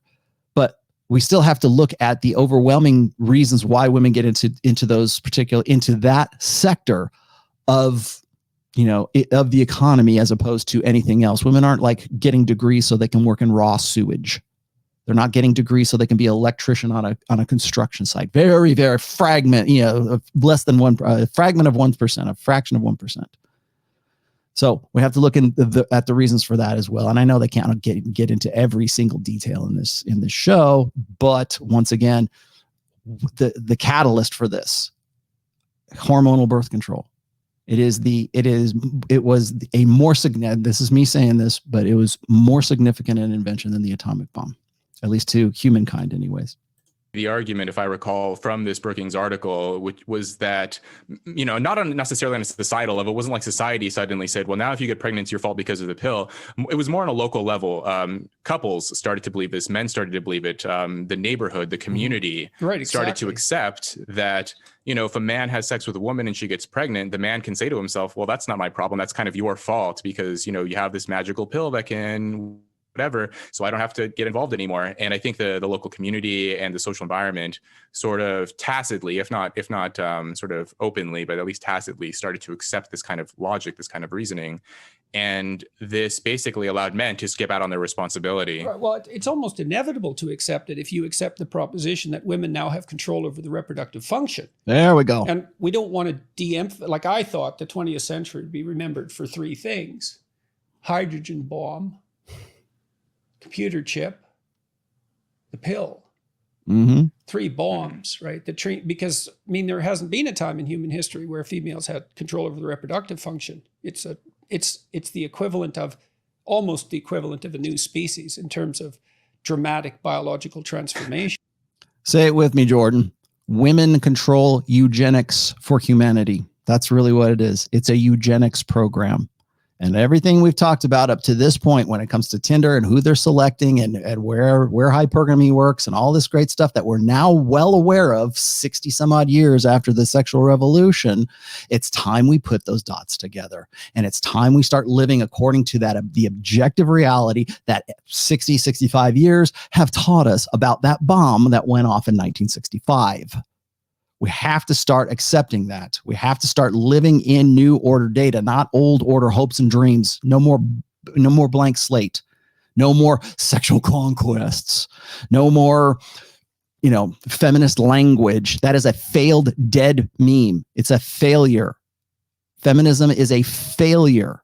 Here we are. We can see the results and the products of that failure that we still are clinging to today. We're still clinging like a security blanket. We can't let go. The little ladies, they make decisions for us. No. Blank slate is bullshit. Social constructionism is bullshit. I don't know how else to make this. I can use your own arguments and show you that it's bullshit. So it's like, when are we going to accept this? When are we going to accept the fact that this is where we're at is not a result of fiendish guys or some sort of social act or whatever. It's because that's the way the machine is built. And until we accept that it's not the ghost in the machine, it's not the naturalistic fallacy, and it's not the blank slate, until we can accept that this is it, nuts and bolts. Where we're at, we got to make decisions based on what we have and the data that we have in our hands here, and let go of this Pollyanna nonsense about, conquest and so, guys are fiendish, narcissistic personality disorder. When are we going to, at what point are we going to, if people have asked me, I've done essays and videos on this, like, are we our sister's keeper? Well, if we aren't, we sure as hell should be right now. And we should be, according to what we've seen since the pill, since the bomb exploded, since the sexual revolution, since the summer of love, man, Woodstock and the boomers, man. Since then what? Now what are we going to do? We see, here it is. Here's all the empirical data. Well, okay, now we have to make a decision based on the predictive framework from this data that we have right here. Nah, forget it. We just want to have, men need to man up and be responsible. Someone's gonna edit that part out and turn it into no something. Doubt. Good luck to them. It's not like I don't feel bad for the women who are put in this position. I certainly do. They have a tremendous amount to contend with. But the other thing that's quite interesting is all of the debates about consent that have emerged on campus, and exactly what constitutes consent. I mean, because the 60s hypothesis in the wake of the pill was, well, sex doesn't really matter, so any consent will do because it's now become a trivial endeavor. That was the theory, right? It's just sex. Well, and AIDS put the blocks to that theory very, very rapidly. And no one likes to talk about this because there's many things we don't like to talk about, but the AIDS virus mutated to take advantage of promiscuity in a major way. And so promiscuity distributed AIDS and contributed to the manner in which it manifested itself. And so sex turned out to be a dangerous force in multiple dimensions apart from mere reproductive danger. The other sexually transmitted disease were reasonably controlled with antibiotics. So I find it interesting that people are so just reluctant to talk about the importance of sex as an incentive. I mean, there's a lot of discussion in society, for example, about economic incentives, about jobs, professions, economic inequality, and so on. but there's not much talk about the role that sex plays. I mean, from the sort of evolutionary perspective, sex has been around since before we were human. Sex is still going to be around long after humans have gone extinct. Like, sex is universal. It's what drives every single species. But I'm just surprised at how often we overlook it as an incentive for behavior, and how fast things are changing in the realm of sex. I just saw this statistic from the Washington Post showing that from 2008 to 2018, the amount of sexlessness among men under the age of 30 has doubled. So in 2008, 15% of men under age 30 reported not having sex in the past year. And by 2018, it had doubled to about 30%. And for women, it increased slightly. It was something like 10% in 2008 to like 15% in 2018. So there was an increase, a slight increase. But for men, it has doubled to the point where about 1 in 3 young men are reporting that they haven't had sex in the past year, which is a very new thing. Despite the mating apps. Right. But despite the apps, despite even more support supposedly for sexual freedom and for polyamory and novel relationship arrangements, and the further sort of devaluing of the importance of sex, more people are having less of it, men and women, but especially young men. Yeah, well, my understanding is that's damn near epidemic in Japan. Okay. So what's happening? An epidemic here. A tremendous number of young men in Japan are falling into that category. And in fact, this society has become increasingly sexless, even among young people. I mean, that's reflected to some degree in the declining birth rate. But now, it's been a long time since I looked at the statistics, but that's my understanding. And so if it happened there, it's not surprising that it might happen here. And that might be a consequence, too, of this emergent polygamy that we were describing, is that all the... No, Jordan, it is happening here. In fact, the stats that Rob's quoting are exactly the same stats that I quoted on, I think it was last Wednesday, actually a week ago.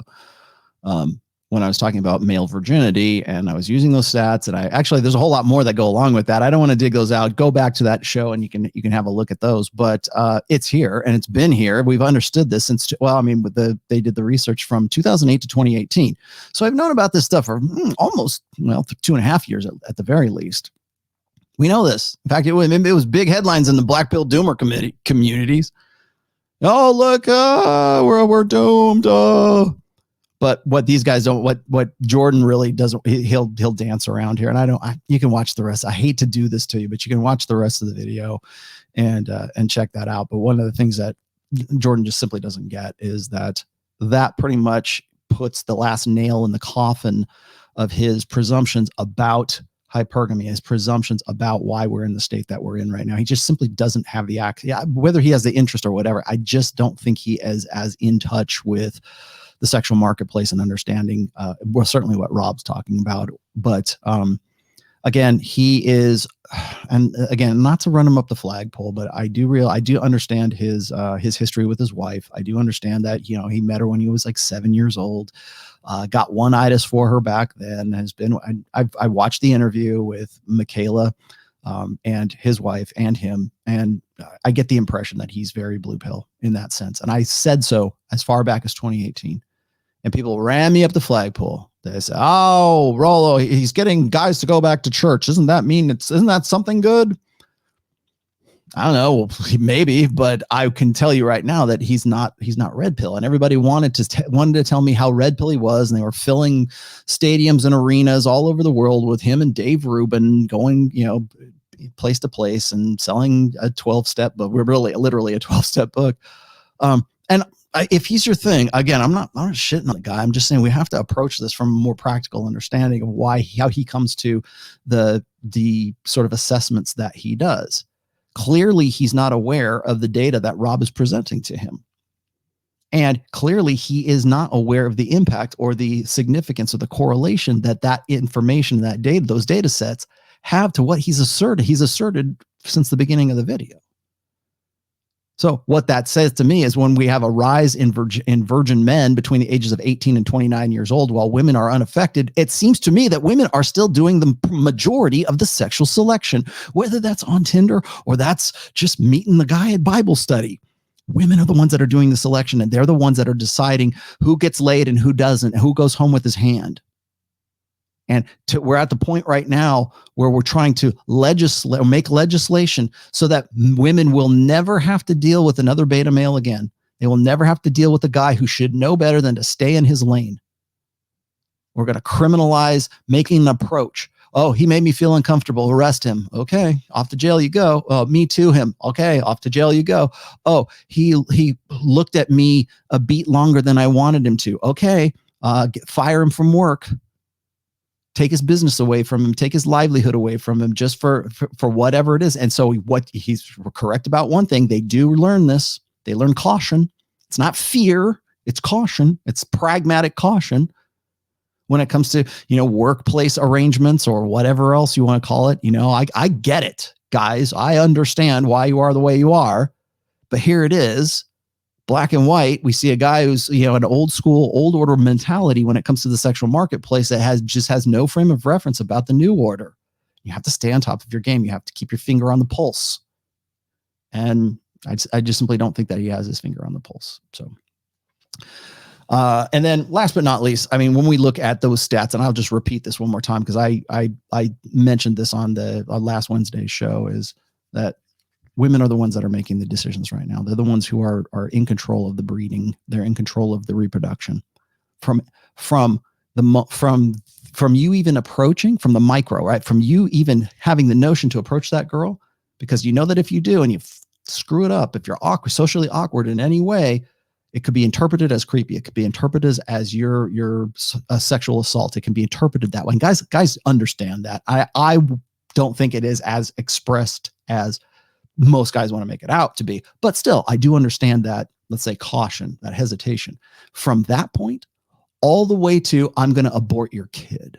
That's what women are in control of. From you even considering approaching that girl, or even wanting to learn game or whatever, or becoming red pill aware, from that to approaching that girl, to taking her out, to doing whatever it is, to being the guy that she wants to bang, to being that guy that's, not who's not below average, but at least is somebody she consider having sex with, to the actual having sex, to what comes after the sex, to what comes after building a relationship after that, to what comes after having kids or getting pregnant or not getting pregnant. Or if she does get pregnant and you're not the one, or she doesn't want to be having babies with you, she can abort that. Every step of that way, everything from the just considering having sex with that girl or to approach her in a romantic, intimate way, to all the way to, we're breaking up, I'm ghosting you, to I'm going to abort your kid, to I'm going to have your kid and you're going to pay for it, right? All those decisions from point A to point B, those are all decided by women. But yet we still want to say that it's men's imperative, that men, the onus is on you. And we can see the data. We have it right here from point A to point B, from approach the girl to let's get married, from approach the girl to it's your baby, from approach the girl to I'm going to abort your kid. That's where we're at. And I just don't think that people get that, especially not with the people who should be in the know, who should be these thought leaders. People want to make me out to be a thought leader. People want me to be the godfather of the manosphere. I never call myself that, but thank you. But they're not listening to me. They're really not. I've got a good channel. Thank you very much for my 31,000 subs. Thank you very much for that. But by comparison, I'm not even in the same league as a guy like Jordan Peterson. I'm not even in the same league as like Steve Stewart Williams or even Rob Henderson for that matter. People he's got a DR in front of his name. So therefore he's got to be taken more seriously than the schmuck on the internet who talks about hypergamy all the time. I'm only one guy. Other people have to understand this. Other people have to get this message. And the only way at least I believe the only way you can get this message is from the bottom up. Each one tell one. So I hope you do. And I hope you guys got something out of today's show. By the way, the Audible for Rational Male Religion is now available on Audible. So go pick that up if you have not picked it up already. I want to hear back from you guys about this. I hope I didn't step on anybody's toes too badly, but if I did, whatever. Tell me about it in the comments. I'm going to be doing another. I'm hosting Rule Zero on Saturday at 11:30 a.m. on this channel, And I think that's it for today, guys. I hope you guys got something out of this. I hope this was actually had some steak with the sizzle. So thanks a lot. Bye.